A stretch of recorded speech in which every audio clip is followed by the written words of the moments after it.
Hey guys, good afternoon. કેવલ Shah here.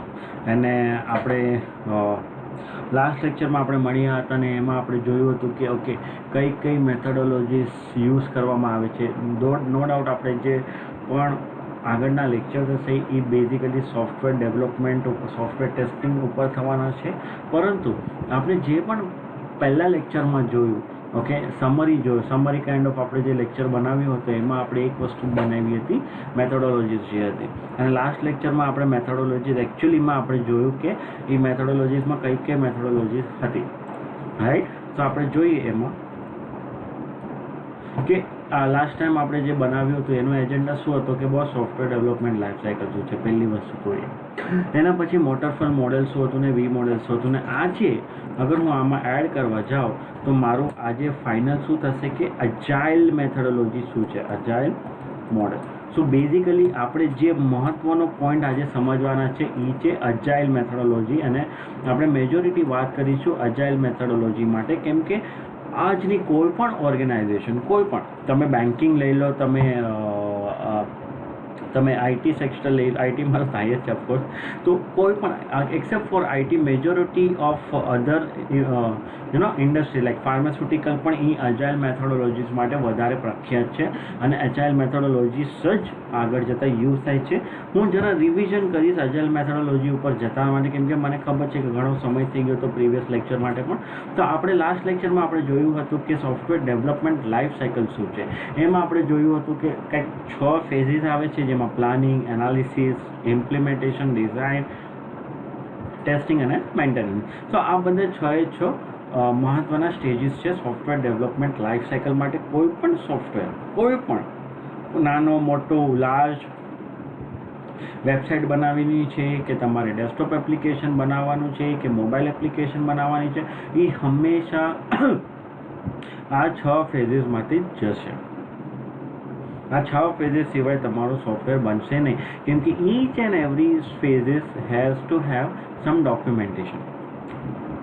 Document વગર તમારો બીજો ફેઝ કંઈ કરી જ નહીં શકે, કેમ કે જ્યારે સુધી મારી પાસે પ્લાનિંગ અને રિક્વાયરમેન્ટ નથી તો હું શું એનાલિસિસ કરીશ, રાઈટ, અને એનાલિસિસ કરીને હું શું ડેવલપમેન્ટને ડિઝાઇન કરવા આપીશ, રાઈટ. સો ડેવલપમેન્ટ કરવા માટે એક જણાએ તમારે ડોક્યુમેન્ટેશન એકદમ પ્રોપરલી બનાવવું પડે, અને એના પછી તમારું એ બધું વસ્તુ આગળ વધે. તો આપણે એક બે મેથોડોલોજીસ જોઈ હતી કે બોસ આપણે વોટરફોલ મેથોડોલોજીસ જોઈ હતી, જેમાં આપણે જોયું કે ઓકે જેટલા પણ સ્ટેજીસ છે સોફ્ટવેર ડેવલપમેન્ટ લાઈફ સાયકલ માટેના, જેટલા પણ સ્ટેજીસ છે, રિક્વાયરમેન્ટ છે, એનાલિસિસ છે, પ્લાનિંગ છે, કોડિંગ છે, ટેસ્ટિંગ છે ને મેન્ટેનન્સ છે, એ 1 by 1 કમ્પ્લીટ થશે. ઓકે, હવે માની લો આપણો પ્રોજેક્ટ આપણે 6 મહિનાનો રાખ્યો હોય તો પહેલો 15 દિવસ મારો રિક્વાયરમેન્ટ થશે, બીજી 15 દિવસ એનાલિસિસ થશે, ત્રીજી 15 કે 20 દિવસ તમારું ડિઝાઇનિંગ થશે, અને એના પછી કોડિંગ માટે આપણે મહત્ત્વનો ટાઈમ જોઈએ, એટલે આપણે કીધું કે ચલો 4 મહિના આપણે કોડિંગ કરીશું. પછી આપણે પાસે બચ્યો 1 મહિનો, જેમાં આપણે ટેસ્ટિંગ કરીશું. બટ પ્રોબ્લેમ અહીંયા એ આવે છે દોસ્તાર કે બોસ કે જ્યારે આપણો ટેસ્ટિંગ ફેઝમાં સોફ્ટવેર જશે ત્યારે જે પ્રોબ્લેમ ક્રિએટ થશે એ છે કે જેટલા પણ ડિફેક્ટ્સ, બગ આવશે એને આપણે રિઝોલ્વ કરવા માટે ટાઈમ જ બચ્યો નથી, કેમ કે 6 મહિનાનો આપણે કમિટમેન્ટ આપ્યું કે બોસ હું વોટરફોલ મોડેલ સાથે આગળ વધીશ, તમને તમારો પ્રોજેક્ટ કસ્ટમરને આપણે કહી દીધું કે બસ તમને 6 મહિનામાં પ્રોજેક્ટ મળી જશે, બરાબર. તો કસ્ટમરે કીધું ઠીક છે, હું 6 મહિનામાં તમને પ્રોજેક્ટ કરીને આપીશ. જો તમારા 6 મહિનાથી વધારે જાય તો જે પણ તમારો ખર્ચો હશે, જે પણ વસ્તુ હશે એ કસ્ટમર ભોગવશે નહીં. સો વોટરફોલ મેથોડોલોજીસ જે છે એ તમારું વોટરફોલ મોડેલ જે છે એ તમારું કોસ્ટ ઇફેક્ટિવ નથી ને કોસ્ટ એફિશિયન્ટ છે નહીં, બરાબર. તો એટલા માટે આપણે એના પ્રોઝ એન્ડ કોન્સ પણ જોયા હતા કે ઓકે બગ્સ જે વધારે આવી શકે છે, જે ઇમ્પ્રેક્ટિકલ અપ્રોચ છે, કેમ કે ઓફકોર્સ કેમ કે એક વસ્તુ થયા બાદ શું થશે, પ્રોબ્લેમ ક્યાં થાય કે ભાઈ મારે પ્રોબ્લેમ એ થયો કે રિસોર્સિસ મારે હવે 6 મહિના માટે લીધા હતા, પણ હવે મારે 6 મહિનાથી વધારે લેવા પડશે, તો પ્રોજેક્ટ ઉપર કોસ્ટ આવે, રાઈટ. સો એ હિસાબે થાય, અને એના પછી આપણે ઇમ્પ્રુવડ વર્ઝન જોઈ હતી, જેમાં વેરિફિકેશન છે અને વેલિડેશન છે, જેને WV મોડેલ કહેવાય છે. ઓકે, આમાં એક વસ્તુ છે આ પણ છે વોટરફોલ મોડેલ જેવું જ, પણ આમાં એક વસ્તુ શું અટેચમેન્ટ થઈ જાય છે કે ઈચ એન્ડ એવરી સ્ટેજ ઉપર આપણે ટેસ્ટિંગ પણ કરીશું કે બોસ અગર રિક્વાયરમેન્ટ ગેધરિંગમાં કાંઈ પ્રોબ્લેમ આવ્યો તો એ ત્યાં જ રિઝોલ્વ થઈ જશે ને એ 15 કે 20 દિવસમાં જ રિઝોલ્વ થઈ જશે અને એ પછી આગળ જશે. એટલે શું એક સ્ટેજ ઉપર આપણે ટેસ્ટિંગ કરતા જશું અને ફાઇનલી આપણે એક વસ્તુ ક્લિયર કરતા જશું. ઓકે, સો એને આપણે કહેવાય છે મહત્વનો પોઈન્ટ શું કહેવાય છે એને કે બોસ કે વી મોડલ વોટરફોલ મોડલ કરતાં સરસ છે અને ઇમ્પ્રુવડ વર્ઝન છે. પણ પ્રોબ્લેમ એ જ થાય છે અહીંયા પણ કે મોટો પ્રોજેક્ટ જ્યારે આવશે ત્યારે તમે V² મોડલ વાપરી શકો નહીં, એટલે કે વેરિફિકેશન અને વેલિડેશન મોડલ તમે વાપરી શકો નહીં. એમાં હજુ પણ પ્રોબ્લેમ આવી શકે છે જે પ્રોબ્લેમ આપણને વોટરફોલ મોડલમાં આવી શકતા હતા. સો હવે બીજી કઈ એવી મેથોડોલોજીસ હશે જે મોડલ હશે જે સૌથી વધારેમાં વધારે ઉપયુક્ત થાય છે? આઈટી ઇન્ડસ્ટ્રી લઈ લો, ફાર્મા ઇન્ડસ્ટ્રી લઈ લો, કે કોઈ બેન્કિંગ લઈ લો, કે કોઈ બીજી ઇન્ડસ્ટ્રી લઈ લો, કે આજની કોલેજમાં પણ તમે જોશો તો એ આખા ને આખા બધું એજાઇલ મેથોડોલોજીસ જ યુઝ થાય છે. તો એ જે મેથોડોલોજીસની હું વાત કરવા જાઉં છું એ વેરી ઇમ્પોર્ટન્ટ મેથોડોલોજીસ છે ઓર તમે કહી શકો છો મોડલ છે જે આપણે કહીશું કે એજાઇલ, જે મેં અહીંયા તમને આપી એજાઇલ મેથોડોલોજીસ, જે આપણે અહીંયાથી લખી અલગથી એજાઇલ મેથોડોલોજીસ. ઓકે, સો અહીંયા તમે અગર જોશો આપણે એક સર્કલ બનાવ્યું છે. મેં એક સ્ટેજ પર સ્ટેપ બાય સ્ટેપ નથી લખ્યું કે software development life cycle step by step લખ્યું છે, મેં નથી લખ્યું, રાઈટ? એમાં મેં કેવી રીતના કર્યું? ઓકે, પ્લાનિંગ આવી, એનાલિસિસ થયું, ડિઝાઇન થઈ, ઇમ્પ્લિમેન્ટ થયું, ટેસ્ટિંગ થઈને મેન્ટેનન્સ ફેઝમાં ગયું, પણ ફરીથી કેમાં જાય છે? પ્લાનિંગમાં. That means there has to be something, right? આ જે મેં બનાવી છે સોફ્ટવેર ડેવલપમેન્ટ લાઈફ સાયકલની ઇમેજ જે બનાવી છે, જે અવેલેબલ છે ઓનલાઈન પણ, એમાં એક મહત્વનો પોઈન્ટ એ કહેવા માંગે છે આ એવર ગોઈંગ કન્ટિન્યુ પ્રોસેસ છે. ધીસ ઇઝ ધ સ્ટોપફોલ પ્રોસેસ કે ભાઈ ઉપરથી નીચે એવા પતી ગયું. આ એવર ગોઈંગ કન્ટિન્યુઅસ પ્રોસેસ ન કહેવાય. વી મોડલ પણ એવર ગોઈંગ કન્ટિન્યુઅસ પ્રોસેસ કહેવાશે નહીં. તો એવી કઈ પ્રોસેસ છે મારી પાસે કે જે કન્ટિન્યુઅસ પ્રોસેસ હશે? એને કહેવાય છે એજાઇલ મેથોડોલોજી. કઈ કહેવાય છે? Agile model. અને એજાઇલ મેથડ્સમાં ઘણી બધી ટેકનોલોજીસ છે એ આપણે જોશું, પણ મહત્વની વસ્તુ શું છે એજાઇલ મેથોડોલોજીસને સમજવાની.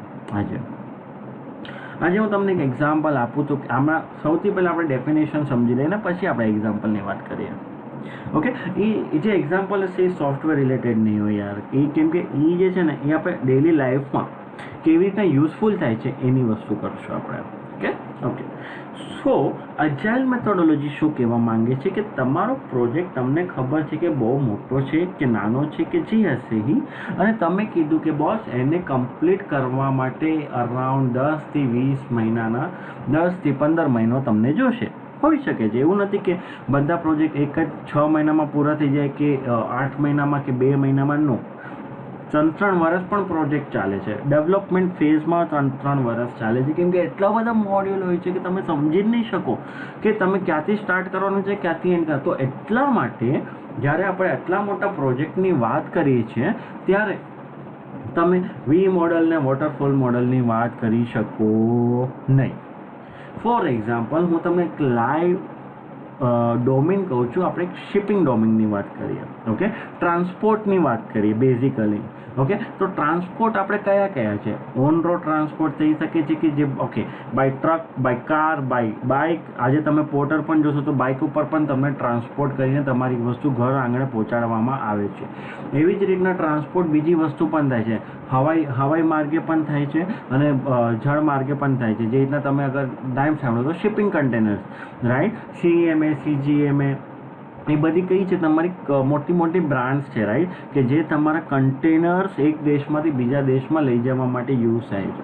સો એ બધો સોફ્ટવેર તમારે અગર માની લો તમારે એવો કંઈ પ્રોડક્ટ બનાવવો છે કે જે તમને આખું શિપિંગ ડોમેનનું ક્યાંથી કયો પ્રોડક્ટ ઉપાડીને ક્યાં આવશે ને ક્યાંથી ક્યાં મોકલવાનો છે ને કયો ટ્રાન્સપોર્ટ કે કયો કુરિયર સર્વિસવાળો મારું ત્યાંથી પિકઅપ કરશે, તો તમે વિચારી શકો છો કે મારી પાસે ઇમ્પોર્ટનો એક મોડ્યુલ આવશે, એક્સપોર્ટનો એક મોડ્યુલ આવશે. ઓકે, મારી પાસે એક જગ્યાએથી અહીંયા મારી પાસે ડેટા આવ્યા, પણ હવે મારે એ ડેટાને બહાર મોકલવાનો છે, રાઈટ. સો એ બધી વસ્તુ આપણે એક મોડ્યુલને ડિવાઈડ કરવામાં આવે છે. જેવી રીતના બીજો એક્ઝામ્પલ લાઈફનો એક્ઝામ્પલ આપું તો આપણે બધા ભણ્યા છે, સ્કૂલમાં ગયા છે, કોલેજીસમાં ગયા છે, તો એવું થાય છે કે બધી જ વસ્તુ તમને એક સાથે ભણાવી દે અને છેલ્લે ઘડી એક જ સાથે બધી 10-15 સબ્જેક્ટની એક્ઝામ્સ લઈ લે. એવું તો નથી બનતું, રાઈટ. આપણે સેમિસ્ટર 1માં 6 સબ્જેક્ટ આવે છે, સેમિસ્ટર 2માં 6 સબ્જેક્ટ આવે છે. તો એવું તો નથી થતું કે આખું વર્ષ તમે ભણાવ્યા જ જાઓ અને છેલ્લા વર્ષે માર્ચ એપ્રિલ મહિનામાં આપો 12 એક્ઝામ, 12 સબ્જેક્ટની એક્ઝામ. એવું તો નથી થતું, રાઈટ. સો કહેવાનો ભાવાર્થ શું છે ગાઈસ, કે પોઈન્ટ ઇઝ દેટ કે ઇવન ઇફ કે કોઈક એક મોટો સબ્જેક્ટ હશે જેમાં 15 થી 20 ચેપ્ટર હશે, તો એને પણ ડિવાઈડ કરવામાં આવે છે કે એક ફર્સ્ટ સેમિસ્ટરમાં 6 ચેપ્ટર આવશે અને બીજા સેમિસ્ટરમાં 6 ચેપ્ટર આવશે. તો કહેવાનું શું છે કે એક વસ્તુને તમે શું કર્યું, આખે તમે ફ્રેમવર્કના હિસાબે એને ડિવાઈડ કર્યું. તમે બેઝિકલી પ્રોજેક્ટને તમે ડિવાઈડ કર્યો કે બોસ નાના ફેઝમાં આપણે આગળ વધીશું અને નાના ફેઝમાં તમે આગળ વધીશો અને નાના ફેઝને આપણે ઇમ્પ્લિમેન્ટ કરતા જશું અને આગળ વધતા જશું. એટલા માટે તમે અહીંયા જોશો તો અહીંયાથી આખું આવે છે, પાછું લોન્ચ થયું, પછી પાછું આવી રીતના આવ્યું, રાઈટ. તો લોન્ચ અને મેન્ટેનન્સ એક જ વસ્તુ છે, કેમ કે લોન્ચ થયા પછી તો તમારો પ્રોજેક્ટ મેન્ટેનન્સમાં જાય ને, રાઈટ. સો મેન્ટેનન્સ એ લોન્ચ કર્યા બાદનો જ એક્ટિવિટી છે, કેમ કે લોન્ચ થશે, રાઈટ. વેબસાઇટ મારી લોન્ચ થઈ એના પછી જ તો તમે કંઈક મેન્ટેન કરી શકશો, રાઈટ. સો અહીંયાથી તમારી planning, design, build, test, review, launch થયું, પછી પાછું તમે પ્લાનિંગ, ડિઝાઇન, સ્પ્રિન્ટ. તો તમે આમાં એક મહત્વનું વસ્તુ તમે જોયું, સ્પ્રિન્ટ લખવામાં આવ્યું છે. કંઈ સ્પ્રિન્ટ તો આપણે કંઈક વાત જ નથી કરી અત્યાર સુધી, રાઈટ. સો મેઇન શું છે કે અજાઇલ ફ્રેમવર્ક એક રિપીટેટિવ આઇટરેટિવ પ્રોસેસ છે, જેમાં તમે એક મોટા પ્રોજેક્ટને કે મીડિયમ સ્કેલના પ્રોજેક્ટને કે લાર્જ સ્કેલના પ્રોજેક્ટને કે સ્મોલ સ્કેલના પ્રોજેક્ટને નાના ફેઝીસમાં ડિવાઈડ કરો છો અને એના બાદ તમે શું કરો છો, એ પ્રોજેક્ટને નાના ફેઝમાં ડિવાઈડ કરીને તમે એક મહત્વનો પડાવ પાર કરો છો કે બોસ એ જે ફેઝીસ છે એ કેટલા દિવસનો હોવો જોઈએ. Point number 1, right. કેમ કે મેં કીધું કે 1 કે 1.5 વર્ષનો મારો પ્રોજેક્ટ છે, તો ફેઝ કેટલા હોવા જોઈએ, બરાબર. તો એ પ્રોજેક્ટના ફેઝીસને સબ ફેઝમાં ડિવાઈડ થાય છે, જેને આપણે કહેવામાં આવે છે સ્પ્રિન્ટ. એક મોટો ફેઝ, એક મોટો મોડ્યુલ આપણે ઇમ્પ્લિમેન્ટ કરવાના છે, પણ એ મોડ્યુલને ઇમ્પ્લિમેન્ટ કરવા માટે પણ આપણે એને નાના ફેઝમાં ડિવાઈડ કરીશું અને આપણે એને કહેવામાં આવશે સ્પ્રિન્ટ. ઓકે. સો સ્પ્રિન્ટ એટલે કે શું કહેવામાં આવે છે, સ્પ્રિન્ટનો મહત્વ સમજવાનું છે કે આ સ્પ્રિન્ટ એક એવી વસ્તુ છે પ્રોજેક્ટમાં જેને કહેવાય છે કે બોસ આજે મારો જે એક સ્પ્રિન્ટ હશે એ 10 દિવસના કે 15 દિવસનો બેઝિકલી સ્ટાન્ડર્ડ ઓર્ગેનાઇઝેશનમાં સ્ટાન્ડર્ડ વે આઉટ તમને કહેવા જાઓ તો એવરી 2 વીકનો સ્પ્રિન્ટ કરવામાં આવે છે, એવરી 2 વીક. ઓકે. સો એમાં શું થાય છે કે સ્પ્રિન્ટમાં કે તમે એક ફેઝ ડિવાઈડ કર્યો, right. Okay, phase 1, phase 2, phase 3, phase 4. તો અત્યારના આપણે ફેઝ 1ને ડેવલપમેન્ટ લીધું છે, ફેઝ 2ને બીજી ટીમ ડેવલપમેન્ટમાં લે છે. ઓકે, તો આપણે માની લો ફેઝ 1માં છે. ઓકે, ફેઝ 1માં અગર તમે જોશો તો ઓહો એમાં તો 100 જેટલી એક્ટિવિટી કરવાની છે, 100 જેટલી વસ્તુ તમારે ઇમ્પ્લિમેન્ટ કરવાની છે, નાનીથી લઈને મોટી સુધી જેટલું પણ આવી શકતું હશે એ બધું તમે એ સ્પ્રિન્ટમાં એ ફેઝીસમાં મેન્શન કર્યું છે. ના પ્રોબ્લેમ ઇઝ કે એક સાથે આપણે 100 વસ્તુ લેવા બેસશું તો ગાંડા થઈ જશું, રાઈટ. દેટ્સ વાય અહીંયા રોલ આવે છે સ્પ્રિન્ટ મેનેજરનો, સ્પ્રિન્ટ ટેકનો ફંક્શનલ લીડરનો, કે એ ડિસાઈડ કરશે ગાઈસ કે બોસ કે આ 100 વસ્તુમાંથી હું પહેલાં કઈ 10 વસ્તુ ઉપાડું અને એ 10 વસ્તુ હું કેવી રીતના મારી ટીમ મેમ્બરમાં, જે મારી પાસે ટીમ 10ની છે, તો એક ટાસ્ક હું બે ટાસ્ક એક જણને હું આપી દઉં, બરાબર. સોરી, 4 જણની ટીમ છે તો હું શું કરીશ, 3 ટાસ્ક હું ડિવાઈડ કરીને 12 ટાસ્ક માટે એક સ્પ્રિન્ટમાં હું 12 ટાસ્ક લઈશ. તો એ 15 દિવસમાં એવો ટાર્ગેટ આપવામાં આવે છે કે એક છોકરો કે એક છોકરી કે એક એમ્પ્લોયી એ 3 ટાસ્ક આ 2 વીકમાં કમ્પ્લીટ કરીને આપશે. માની લો કે એમાંથી કોઈ ટાસ્ક કમ્પ્લીટ ન થયું તો એને કેરી ફોરવર્ડ કરવામાં આવે છે અને સ્પ્રિન્ટ 2માં એડ કરવામાં આવે છે. સો આપણે એ બધી વસ્તુ મહત્વની સમજવાની છે એજાઇલ મેથડ. આઈ હોપ કે અત્યાર સુધીમાં મેં જે એજાઇલ મોડલ તમને એક્સપ્લેન કર્યું એમાં તમને કોઈ ડાઉટ નહીં હોય, પરંતુ અગર તમને કોઈ પણ ડાઉટ હોય તો તમે પ્લીઝ અમારી connected.solutionની ટીમ સાથે કમ્યુનિકેટ કરી શકો છો અને અમને કહી શકો છો કે તમને કંઈક તકલીફ થઈ છે કે નથી થઈ. Okay,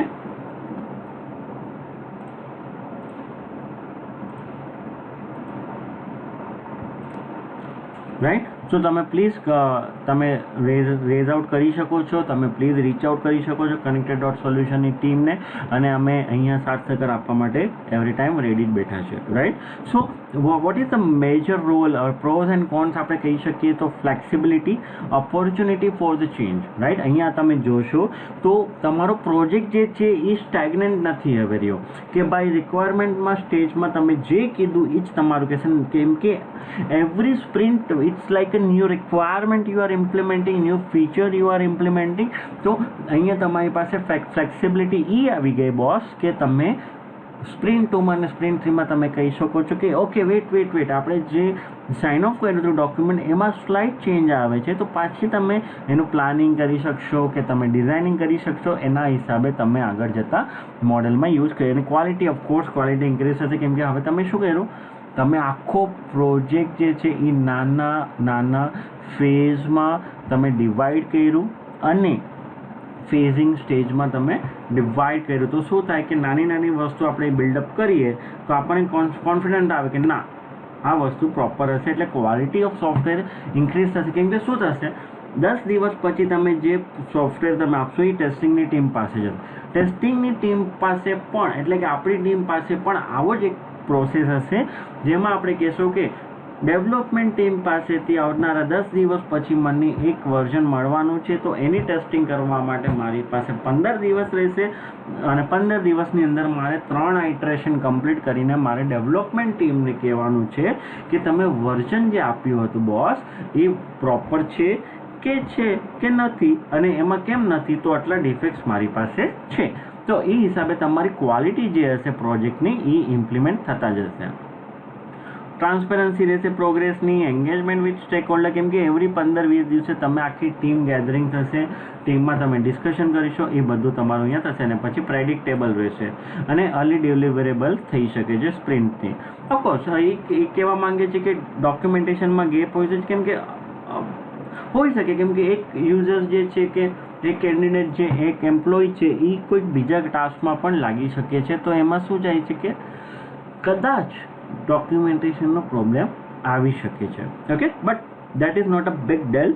okay, and time commitment for each, of course આમાં ટાઈમ કમિટમેન્ટ તો આપવું જ પડે ને. હવે તમને એમ કહી દીધું છે કે 15 દિવસમાં તમારે એક વસ્તુ કમ્પ્લીટ કરવાની છે, તો એ તો કરવી જ પડશે ને, તો તમારો પ્રોજેક્ટ આગળ જતા વધશે ને તો જ તમારો પ્રોજેક્ટ આગળ જશે. સો આને આપણે કોન્સનો કહેવાય. આપણે આમાં કહી શકીએ કે એજાઇલ મેથડ્સની ડિસિપ્લિન છે આ. રાઈટ. આ જે એક્સટેન્સિવ ટાઈમ કમિટમેન્ટ છે ને એ ડિસિપ્લિન ક્રિએટ કરે છે એમ્પ્લોયીમાં કે બોસ તમારે આટલાથી આટલા દિવસમાં તમારે આટલી એક્ટિવિટી કરીને આપવાની છે અને એ હિસાબે તમારે આખો પ્રોજેક્ટને સક્સેસફુલ બનાવવાનો છે. તો ધીસ ઇઝ વોટ વી સે okay as a agile methodology. સો આપણે હજી ઇન ડીપ જોઈએ કે શું હોય છે અજાઇલ મેથોડોલોજીમાં. તો આપણે જોયું હશે તો સૌથી પહેલાં રિક્વાયરમેન્ટ આવી, તમારી સૌથી પહેલાં રિક્વાયરમેન્ટ આવી અને એનાલિસિસ થયું, એના પછી તમારું પ્લાનિંગ થયું, ડિઝાઇન ડેવલપમેન્ટ થયું, ક્રિએટ એન્ડ ઇમ્પ્લિમેન્ટ થયું, અને ફાઇનલી આપણે શું કર્યું, રિવ્યૂ કર્યું અને મોનિટરિંગ. તો આ આખું તમારું શું થઈ ગયું, આખું મેથોડોલોજીસ થઈ ગઈ યુઝર સ્ટોરીઝ. રાઈટ. હવે આ યુઝર સ્ટોરીઝ શું છે, એક યુઝરને કેટલા દિવસ એટલે એક સ્ટોરીઝ કહેવાનું શું છે, તમે જ્યારે આગળ જતાં યુઝ કરશો તો તમને ઘણી જગ્યાએ તમને એમ કહેશે કેટલો મેન ટાઈમ લાગશે, મેન પાવર કેટલો લાગશે, અથવા તો મેન મેન ડેઝ કેટલા લાગશે. મેન ડેઝ એટલે શું, એક યુઝરને એક યુઝર હોય ને, એક કેન્ડિડેટ હોય ને જે ડેવલપમેન્ટ કરશે, એને એક મેન ડેઝ એટલે કે 9 hours કહેવામાં આવે છે, કે દિવસના 8 કલાક માણસે કામ કરવું પડશે.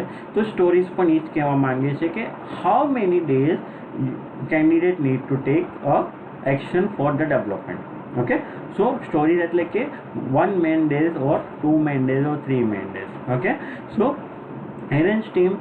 તો સૌથી પહેલાં આપણે વાત કરીશું કે analysis of concept, requirement definition. તો એ બધું તમારું આખું બની જશે, તમારા રિક્વાયરમેન્ટ ડોક્યુમેન્ટ બનશે, તમારી જે પણ રિક્વાયરમેન્ટ આવશે એ બધી વસ્તુ તમારું ઇમ્પ્લિમેન્ટ થઈને આવશે. એના બાદ તમારે આખી ટીમને અરેન્જમેન્ટ કરો છો. ઓકે, મારી પાસે 20 કેન્ડિડેટ છે, 15 કેન્ડિડેટ છે, એમાંથી 5 તમારા QA માટે છે, 10 તમારી ડેવલપમેન્ટની છે. તો એમાંથી તમે જોયું તો ઓકે, 3 જણા ડેટાબેઝ ડેવલપમેન્ટ માટે છે, 3 જણા બેકએન્ડ એક્ટિવિટી માટે છે, 3 જણા તમારા ફ્રન્ટ એન્ડ માટે છે. તો એ હિસાબે તમે આખી પ્લાનિંગ કરશો કે બોસ જે પણ મારી પાસે એનાલિસિસ થઈને આવી છે એમાં કઈ વસ્તુ ફ્રન્ટ એન્ડ ડેવલપમેન્ટ માટે હું મૂકી શકું છું, કઈક વસ્તુ હું બેકએન્ડ માટે મૂકી શકું છું, અને કઈક વસ્તુ હું તમારી કોની માટે મૂકી શકું છું, ડેટાબેઝ એક્ટિવિટી માટે મૂકી શકો. રાઈટ. સો એ હિસાબે તમે એક જણને ટાસ્ક અલાઇન કરશો. અને જે રીતના આપણે પહેલાં પણ વાત કરી કે 100 જેટલા ટાસ્ક તમારે કમ્પ્લીટ કરવાના છે.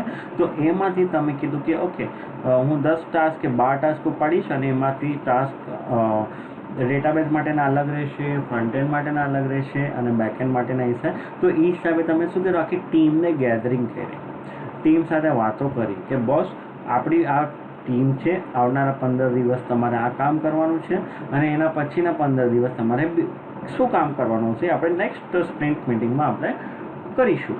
રાઈટ. અને એના બાદ આપણું આવશે કોલેબરેટિવ ડિઝાઇન એન્ડ ડેવલપમેન્ટ. સો બધી ટીમ, જે 3 ટીમની આપણે વાત કરી, ડેટાબેઝની, બેકએન્ડની અને ફ્રન્ટ એન્ડની, બધા કોલેબરેટિવલી કામ કરશે અને ડેવલપમેન્ટ એક્ટિવિટી હાથ ધરશે.